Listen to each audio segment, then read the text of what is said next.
സ്നേഹപൂർവ്വം ഷമ സീരിയലിൻ്റെ ലേറ്റസ്റ്റ് എപ്പിസോഡിൻ്റെ റിവ്യൂയിലേക്ക് എല്ലാവർക്കും സ്വാഗതം. അങ്ങനെ ആരതി ആളുകളോട് പറയുവാണ്, നിങ്ങൾ എന്താണെങ്കിലും അവിടേക്കൊന്ന് നിരീക്ഷിക്ക്.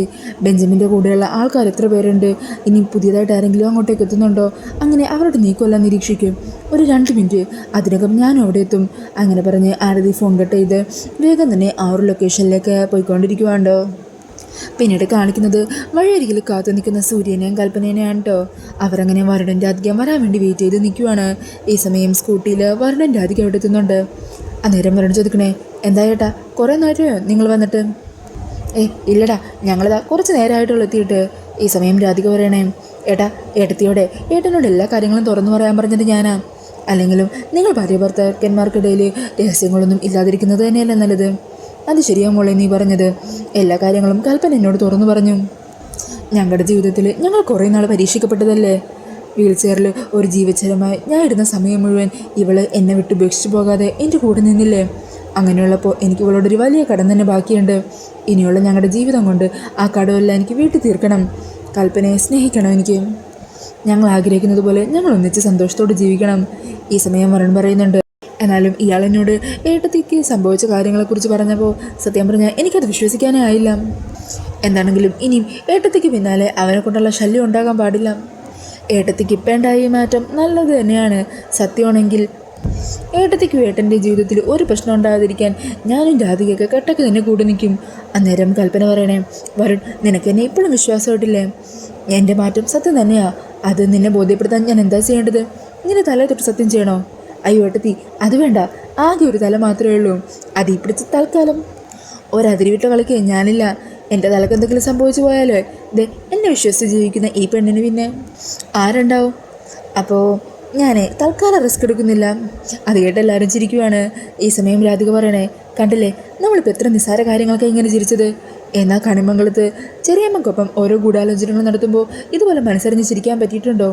അപ്പോൾ ഏത് നേരത്തും മുഖത്ത് ഗൗരവവും അഹങ്കാരം എന്ന് പറഞ്ഞാൽ ഭാവം മാത്രമല്ലേ ഉണ്ടാവാറുള്ളൂ. ഒന്ന് ആലോചിച്ച് നോക്കി ഏട്ടത്തി. ശരിയാ രാധിക നീ പറയുന്നത്. എനിക്കിത്രയും സിമ്പിളായിട്ടുള്ള ഈ ജീവിതം മതി. അതിനോട് ഞാൻ പൊരുത്തപ്പെട്ടു കഴിഞ്ഞു. ജീവിതത്തിലെ കൊച്ചു കൊച്ചു ഇങ്ങനെയുള്ള സന്തോഷങ്ങൾ ആസ്വദിക്കണം. എന്താണെങ്കിലും രാധികെ, നിനക്ക് ഞാൻ ഒരു വാക്ക് തരുവാണ്. ഇനി ഒരിക്കലും കൽപ്പന പഴയ ജീവിതത്തിലേക്ക് മടങ്ങിപ്പോകില്ല. എപ്പോഴും എൻ്റെ സൂര്യൻ നമ്മുടെ കുടുംബത്തെ സ്നേഹിച്ചുകൊണ്ട് ഈ ഒരു രീതി തന്നെയാണ് മുന്നോട്ട് പോകാൻ പോകുന്നത്. അത് ഞാൻ എൻ്റെ അനിയത്തിക്ക് തരുന്ന വാക്കാണ്. മതി ഏട്ടത്തി, അത് കേട്ടാൽ മാത്രം മതി. ഇനി ഏട്ടത്തിയുടെ ഏട്ടൻ്റെ ജീവിതം സുരക്ഷിതമാക്കേണ്ടത് ഞങ്ങൾ അനിയൻ്റെയും അനിയത്തിയുടെ കടമയാണ്. അത് ഞങ്ങൾ ഭംഗിയായിട്ട് തന്നെ ചെയ്തോളാം. ഇനി എന്താണെങ്കിലും ഏട്ടത്തിക്ക് ഗൗതമിൻ്റെ കാര്യത്തെക്കുറിച്ച് ഓർത്ത് ഒരു ടെൻഷനും വേണ്ട. അത് ഞങ്ങൾ പരിഹരിച്ചോളാം. അന്നേരം പറഞ്ഞേ, അതെ ഏട്ടാ, എൻ്റെ മനസ്സിലൊരു പ്ലാനുണ്ട്. അതുപോലെ തന്നെ കാര്യങ്ങളൊക്കെ പ്ലാൻ ചെയ്യുവാണെങ്കിൽ അവൻ ഇനി ഏട്ടത്തിയോടൊന്നല്ല ഒരു പെണ്ണിനോടും ഇതുപോലെ മോശമായിട്ട് പെരുമാറില്ല. അമ്മാതിരി ഒരു പണിയാണ് അവന് കൊടുക്കാനായിട്ട് ഞങ്ങൾ പ്ലാൻ ചെയ്തിരിക്കുന്നത്. അല്ല, ഏട്ടൻ തിരികെ ഇവിടെ എത്തിയ കാര്യം അവിടെ ഉള്ളവർ അറിഞ്ഞിട്ടുണ്ടോ? ഇല്ല വരുൺ, ആരും അറിഞ്ഞിട്ടില്ല. സൂര്യയോടെ വന്ന കാര്യം ഞാൻ ആരോടും പറഞ്ഞില്ല. അന്ന് വീട്ടിൽ വന്നപ്പോഴും ആരും ഇല്ലായിരുന്നു ആ സമയത്ത്. ഗുഡ്, അത് നല്ലതായി. എന്താണെങ്കിലും നമ്മുടെ ഈ പ്ലാൻ തീരുന്നതുവരെ ഏട്ടൻ ഇവിടെ എത്തിയിട്ടുള്ള കാര്യം ഗൗതം ഒരു കാരണവശാലും അറിയാൻ പാടില്ല. നമുക്കിന്ന് തന്നെ അവനെ എല്ലാ അർത്ഥത്തിലും പൂട്ടണം. അങ്ങനെ വരുൺ തൻ്റെ പ്ലാനൊക്കെ പറയുവാണ്. അത് കേട്ട് കൽപ്പനയും സൂര്യയും സന്തോഷത്തോടെ തന്നെ നിൽക്കുക. കൊള്ളാം വരുണേ, നിൻ്റെ പ്ലാൻ എന്താണെങ്കിലും അടിപൊളിയായിട്ടുണ്ട്. നമ്മൾ ഉദ്ദേശിച്ച പോലെ തന്നെ ഇത് എക്സിക്യൂട്ട് ചെയ്യാൻ പറ്റിയ കാര്യങ്ങളെല്ലാം നമ്മൾ വിചാരിച്ചതുപോലെ തന്നെ നടക്കും. അതേട്ടാ, ഓരോ കാര്യം മാത്രം ശ്രദ്ധിച്ചാൽ മതി. ഏട്ടത്തെയും കൂടി ശ്രദ്ധിക്കണം. ഒരു കാരണവശാലും ഏട്ടൻ ഇവിടെ വന്ന കാര്യം ഗൗതം അറിയരുത്. അങ്ങനെയാണെങ്കിൽ നമ്മൾ പ്ലാൻ ചെയ്തതുപോലെ തന്നെ അവന് ശരിക്കും ഒന്ന് കൊടുക്കാൻ പറ്റും. പിന്നീട് അവൻ്റെ ഭാഗത്തുനിന്ന് ഒരു പ്രശ്നം ഉണ്ടാവില്ല. ശരി വരുൺ, എനിക്ക് ഇപ്പോഴൊന്ന് സമാധാനമായത്. എന്തിനാണെങ്കിലും നിങ്ങളും എൻ്റെ കൂടെ ഉണ്ടല്ലോ. അത് തന്നെയാണ് ഏറ്റവും വലിയ ധൈര്യം. അങ്ങനെ പറഞ്ഞ് അവർ സന്തോഷത്തോടെ നിൽക്കുവാണ്. പിന്നീട് കാണിക്കുന്നത് ആരതി ശ്യാമയും അമൃതേനെയൊക്കെ പിടിച്ചു വെച്ചിരിക്കുന്ന ആ ഗോഡൗണുള്ള ലൊക്കേഷനിലെത്തിയിരിക്കുവാണ് കേട്ടോ. അങ്ങനെ കാർ കുറച്ച് ദൂരെ നിർത്തിയിട്ട് ആരതി പമ്മി നടന്ന് അതിൻ്റെ അകത്തേക്ക് കയറുവാണ്.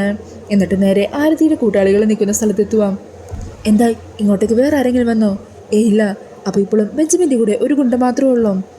അതെ മാഡം. അങ്ങനെയാണെങ്കിൽ വാ, നമുക്ക് നേരെ ചെന്നൊരു അറ്റാക്കിന് തുടങ്ങാം. അല്ല, ഇനി അധികം ഫോഴ്സിനെ വല്ലതും വിളിക്കേണ്ട ആവശ്യമുണ്ടാകുമോ? അതിൻ്റെ ആവശ്യമില്ല മാഡം. യുവമാരെ നമുക്ക് നേരിടാവുന്നതേ ഉള്ളൂ. എന്നാൽ നിങ്ങൾ വേഗം വാ. അങ്ങനെ പറഞ്ഞ് ആരതി നേരെ ബെഞ്ചമിനും കൂട്ടുകാരനും കൂടി ഇരുന്ന് കള്ളുപിടിച്ചുകൊണ്ടിരിക്കുന്ന ആ റൂമിലേക്ക് ചെല്ലുവാണ്. അവിടെ എന്തോ സാധനം തട്ടിമറിഞ്ഞ് വീണൊച്ച കേൾക്കുന്നതും കൂടെയുള്ള ആള്, എന്താണെന്ന് നോക്കാനായിട്ട് പുറത്തേക്ക് ചെല്ലുക. ഈ സമയം ആരതി അയാളെ ചവിട്ടി തെറിപ്പിക്കുവാണ്. അതുകൊണ്ട് ഷോക്കാകുവാണ് കേട്ടോ ബെഞ്ചമിൻ. അന്നേരം ഒരിക്കും അകത്തേക്ക് കയറി വന്ന ആരതിയെ ബെഞ്ചമിൻ കാണുന്നത്.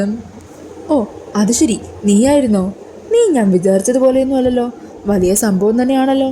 അതുകൊണ്ടല്ലേ എന്നെ തേടി നീ ഇവിടം വരെ എത്തിയത്? അന്നേരം ആരതി പറയുന്നുണ്ട്, ഞാൻ വലിയ സംഭവമാണെന്ന് ഇതിനു മുമ്പും പലരും പറഞ്ഞിട്ടുണ്ട്. പക്ഷേ നിന്നെപ്പോലെ ഒരുത്തൻ്റെ വായിൽ നിന്ന് അത് കേൾക്കുമ്പോൾ അത് വലിയ കാര്യം തന്നെയല്ലേ? അങ്ങനെ പറഞ്ഞ് ബെഞ്ചമിനിട്ട് ഒരു ചവിട്ട് കൊടുക്കുവാണ്. ഈ സമയം മറ്റൊരു ഗുണ്ടയും കൂടി എവിടെ നോടി വരുന്നുണ്ട് കേട്ടോ. അങ്ങനെ ആരതിയും ടീമും ബെഞ്ചമിൻ്റെ കൂട്ടാളികളുമായിട്ടൊരു വലിയ ഫൈറ്റ് തന്നെ നടക്കുവാണ്. ആരതിയുടെ കയ്യിൽ നിന്നാണെങ്കിൽ ബെഞ്ചമിൻ കുറേ തല്ല് വാങ്ങിച്ചു കൂട്ടുന്നുണ്ട് കേട്ടോ. ആരതി എല്ലാവരെയും അടിച്ചൊതുക്കുവാണ്.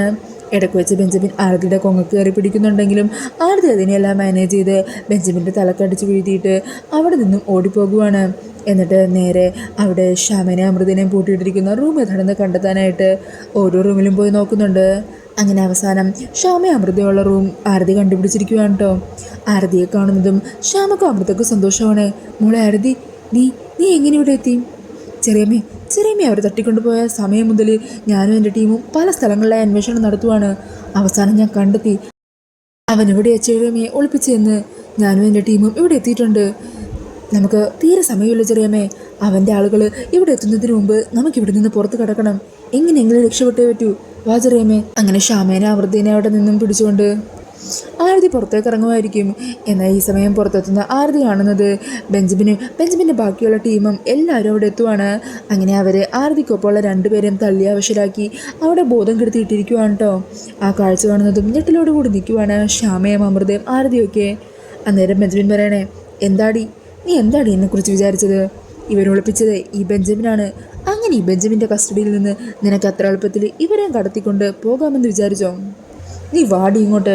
ഈ സമയം ആരതിയാണെങ്കിൽ വീണ്ടും ബെഞ്ചമിൻ്റെ അരികിലേക്ക് ചെല്ലുവാണ്. എന്നാൽ ബെഞ്ചമിൻ്റെ ആളുകളെല്ലാം കൂടി ആരതിയെ വളഞ്ഞിട്ട് ആക്രമിക്കുവാണ്. അവരെല്ലാവരും കൂടി ആരതിയെ നിലത്തിട്ട് ചവിട്ടി അവശയാക്കുവാണ് കേട്ടോ. അതുകൊണ്ട് എന്ത് ചെയ്യണമെന്നറിയാതെ സങ്കടപ്പെട്ട് നിൽക്കുവാണ് ശ്യാമ അടുത്തേക്ക് പോകാൻ ചെല്ലുമ്പോൾ അമൃത തടയുന്നുണ്ട്. ഈ സമയം അവരിലൊരു ഗുണ്ട ആരതിയുടെ മുഖത്തേക്ക് പെപ്പർ സ്പ്രേ അടിക്കുവാണ് കേട്ടോ. ആ സ്പ്രേ അടിക്കുന്നതും ആരതിക്ക് പിന്നെ മുമ്പിൽ നടക്കുന്നതൊന്നും കാണാൻ പറ്റുന്നില്ല. ചെറിയമ്മയെന്നും പറഞ്ഞ് വിളിച്ച് ആരതിയാണെങ്കിൽ അവിടെ അലറി വിളിക്കുവാണ്. ഈ സമയം ബെഞ്ചമിൻ നേരെ ശ്യാമയുടെ അമൃതയുടെ അരികിലേക്ക് ചെല്ലുവാന്ന്. എന്നിട്ട് രണ്ടുപേരുടെ കൊങ്ങ കയറി പിടിക്കുവാം. നിങ്ങൾ എന്താ വിചാരിച്ചത്? ഈ ബെഞ്ചമിൻ്റെ താവളത്തിൽ നിന്ന്, ഈ ബെഞ്ചമിൻ്റെ കസ്റ്റഡിയിൽ നിന്ന് നിങ്ങൾക്ക് അങ്ങനെ പെട്ടെന്ന് അങ്ങ് രക്ഷപ്പെട്ടു പോകാമെന്നോ? ഇവളെപ്പോലെ പലരും ഇവിടെ വരുമെന്ന് എനിക്കറിയാം. എന്നാൽ അവരുടെ ആരുടെ കണ്ണെത്താത്തൊരു സ്ഥലത്തേക്ക് നിന്നെ മറക്കാനായിട്ടേ എനിക്ക് നല്ല പോലെ അറിയാടി. എടാ, ഇവളുമാരെ രണ്ടുപേരെയും എത്ര പെട്ടെന്ന് തന്നെ പിടിച്ച് വണ്ടി കയറ്റും. അങ്ങനെ ശ്യാമേനെ അമൃതേനെയും കൊണ്ട് അവർ മറ്റൊരു സ്ഥലത്തേക്ക് പോകാൻ നിൽക്കുവാണ്. ഈ സമയം ആരതിയാണെങ്കിൽ അവിടെ നിന്ന് അനങ്ങാൻ പോലും പറ്റാതെ ചെറിയമ്മയെന്ന് വിളിച്ച് ബഹളം വെക്കുന്നുണ്ട് കേട്ടോ. അന്നേരം പോകുന്നതിന് മുമ്പ് ബെഞ്ചമിൻ ആരതിയെ വീണ്ടും ഉപദ്രവിക്കുവാണ്. അങ്ങനെ ആരതിയെ തല്ലി അവശയാക്കിയിട്ട് ബെഞ്ചമിനും കൂട്ടരും കൂടി ശ്യാമേനെ അമൃതേനെയും കൂട്ടിക്കൊണ്ട് അവിടെ നിന്നും മറ്റൊരു സ്ഥലത്തേക്ക് പോകുവാണ്. ഈ സമയം ആരതിയാണെങ്കിൽ തൻ്റെ തൊട്ട് മുമ്പിലെത്തിയിട്ടും ശ്യാമേനെ അമൃതേനെ രക്ഷിക്കാൻ പറ്റാത്തതിൻ്റെ ദേഷ്യത്തിൽ അലർക്കരയുവാണ്. പിന്നീട് കാണിക്കുന്നത് രാധികയും വരണമൊക്കെ പറഞ്ഞ പ്ലാനിനെക്കുറിച്ച് മുറ്റത്ത് ആലോചിച്ചുകൊണ്ടിരിക്കുന്ന കൽപ്പനേനെയാണ് കേട്ടോ. ഈ സമയം കൽപ്പന അവിടെ ഒറ്റയ്ക്ക് നിൽക്കുന്നത് കാണുന്നതും ഗൗതം കൽപ്പനയുടെ അരികിലേക്ക് ചെല്ലുക. എന്താ ഞാൻ പറഞ്ഞ കാര്യം അതനുസരിക്കാനായിട്ട് നിനക്ക് ഉദ്ദേശമില്ല അല്ലേ? എന്താ ഗൗതം ഇത്? ഗൗതം എന്തിനാ എന്നോട് ഇങ്ങനെയൊക്കെ സംസാരിക്കുന്നത്? നീ പണ്ട് സംസാരിക്കുന്നത് പോലെ എന്നോട് സംസാരിച്ചൂടെ? അന്നേരം കൽപ്പനയുടെ സൗണ്ടിൽ ആ ഒരു സോഫ്റ്റ്നെസ്സും പുഞ്ചിരിയൊക്കെ കണ്ടിട്ട് ഗൗതത്തിന് എന്നെ വിശ്വസിക്കാൻ പറ്റുന്നില്ല. അല്ല കൽപ്പനെ, നിന്റെ സ്വഭാവത്തിലല്ലേ പെട്ടെന്നൊരു മാറ്റം വന്നത്? അതുകൊണ്ടല്ലേ എനിക്ക് ഇങ്ങനെയൊക്കെ പെരുമാറേണ്ടി വന്നത്? അത് പിന്നെ ഗൗതം, മുമ്പ് ഞാൻ തന്നെയായിരുന്നു നമ്മൾ സ്നേഹിച്ചുകൊണ്ടിരുന്ന സമയത്ത് നിന്നോട് ഈ ആവശ്യം പറഞ്ഞത്, എൻ്റെ കഴുത്തിലൊരു താലി കെട്ടണമെന്ന്. അതിനുശേഷം നീ എൻ്റെ ദേഹത്ത് കൈവച്ചാൽ മതിയെന്ന്. അത് മറ്റൊന്നും ലക്ഷ്യം വെച്ചായിരുന്നില്ല. നീ എൻ്റേതാണെന്നൊരു തോന്നൽ എനിക്കുണ്ടാവണം, അതിനുവേണ്ടിയായിരുന്നു. ഈ സമയം ഗൗതം പറയണേണ്, എന്താണെങ്കിലും നിൻ്റെ ആഗ്രഹം ഇപ്പം സാധിച്ചു തരാമെന്നല്ലേ ഞാൻ പറഞ്ഞത്. പക്ഷേ ആ സമയം നീയല്ലേ അത് വേണ്ടാന്ന് പറഞ്ഞ് എന്നോട് ദേഷ്യപ്പെട്ടതും എന്നെ അകറ്റി നിർത്തിയതും ഒക്കെ. ഗൗതം, അതൊക്കെ അങ്ങനെ സംഭവിച്ചു എന്നുള്ള ശരിയാ. ഇപ്പോഴും അതിലെനിക്ക് മാറ്റമൊന്നുമില്ല. ഗൗതം എൻ്റെ കഴുത്തിൽ താലിയൊന്നും കെട്ടണ്ട. ഞാൻ കുറേ ആലോചിച്ചു ഗൗതം, എനിക്ക് ഇനി ഇതുപോലെ നരയിക്കാൻ വയ്യ. എനിക്കും സന്തോഷത്തോടെ ജീവിക്കണം. എല്ലാ സുഖങ്ങളും അനുഭവിച്ചുകൊണ്ട് തന്നെ എനിക്ക് ജീവിക്കണം. അതിന് ഗൗതമിൻ്റെ കഴുത്തിൽ താലി കെട്ടേണ്ട ആവശ്യമൊന്നുമില്ലല്ലോ. നമ്മൾ പണ്ടേ ഒന്നാമനായിട്ട് തീരുമാനിച്ചതല്ലേ. കൽപ്പനയുടെ മറുപടിയൊക്കെ കേട്ട് അന്തം വിട്ട് നിൽക്കുവാണ് കേട്ടോ ഗൗതം. സത്യം പറയാലോ കൽപ്പന, നീ ഇതുപോലെയൊക്കെ സംസാരിക്കുന്നത് കേട്ടപ്പോൾ എനിക്ക് എത്ര സന്തോഷം തോന്നിയെന്നറിയോ? അങ്ങനെയാണെങ്കിൽ നമുക്ക് ഇന്ന് രാത്രി തന്നെ ഒന്നിച്ചൂടെ? അത് കേൾക്കുന്നതും കൽപ്പന പറയണേ, അത് പിന്നെ എനിക്ക് രാത്രി വാതിലൊക്കെ തുറന്നിടാൻ പേടിയാ. കൽപ്പന, നീ പേടിക്കൊന്നും വേണ്ടെന്നേ. നീ നോക്കിക്കോ, ഇനി നിനക്ക് ഇവിടെ ഒരു കുറവും വരില്ല. അമ്മയെപ്പോലെ നീയും ഇനി ഇവിടുത്തെ മഹാറാണി തന്നെയായിരിക്കും കൽപ്പനയും. കണമെങ്കിലും പിടിച്ചെടുക്കിയെങ്കിലും പൂർണ്ണമായിട്ട് ഞാൻ സന്തോഷിക്കാൻ പോകുന്നത് ഇന്നത്തെ രാത്രിയിലായിരിക്കും. ഇനിയുള്ള ദിവസങ്ങൾ നമ്മുടേതാ കൽപ്പനെ എന്ന് പറഞ്ഞ കൽപ്പനയെ ചേർത്ത് പിടിക്കുവാണ്ടോ ഗൗതം. എന്നിട്ട് സന്തോഷത്തോടെ തുള്ളിച്ചാടി അവിടെ നിന്നും പോകുന്നുണ്ട്. ഈ സമയം കൽപ്പനയാണെങ്കിൽ ദേഷ്യത്തിൽ ഗൗതത്തിനെ തന്നെ അവിടെ നോക്കി നിൽക്കുവാണ്. എന്നിട്ട് ഗൗതം പോയതിന് പിന്നാലെ തന്നെ രാധികേനെ ഫോണിൽ വിളിക്കുക. ഹലോ രാധികെ. പറയട്ടെ നീ. അതെ, ഞാൻ നീയും വരണമൊക്കെ പറഞ്ഞതുപോലെ തന്നെ ഗൗതത്തിനോട് സംസാരിച്ചിട്ടുണ്ട്. എന്നിട്ട് ഗൗതം എന്ത് പറഞ്ഞു? എന്തു പറയാൻ, നമ്മൾ വിചാരിച്ചതുപോലെ തന്നെ. അത് കേട്ടതും അവൻ രാത്രി റൂമിലേക്ക് വരാമെന്ന് സമ്മതിച്ചിട്ടുണ്ട്. എന്നാലും രാധികെ, എനിക്ക് വല്ലാത്തൊരു ടെൻഷനുണ്ട്. ഏട്ടത്തി ഒന്നും കൊണ്ടും ടെൻഷൻ ആവേണ്ട കാര്യമില്ല. അവൻ ഇന്ന് രാത്രി റൂമിലേക്ക് വരട്ടെ. ഇന്നത്തോടെ അവൻ്റെ കാര്യത്തിലൊരു തീരുമാനമാകും. ഏട്ടനെ അവനെ വെറുതെ വിടാനേ പോകുന്നില്ല. ഏട്ടൻ്റെ കയ്യിൽ നിന്ന് അവന് കിട്ടാനുള്ളത് അവൻ മേടിക്കട്ടെ. ഇന്ന് രാത്രിയോടെ തന്നെ ഗൗതമനെ കൊണ്ടുള്ള എല്ലാ ശല്യവും മാറിക്കിട്ടും.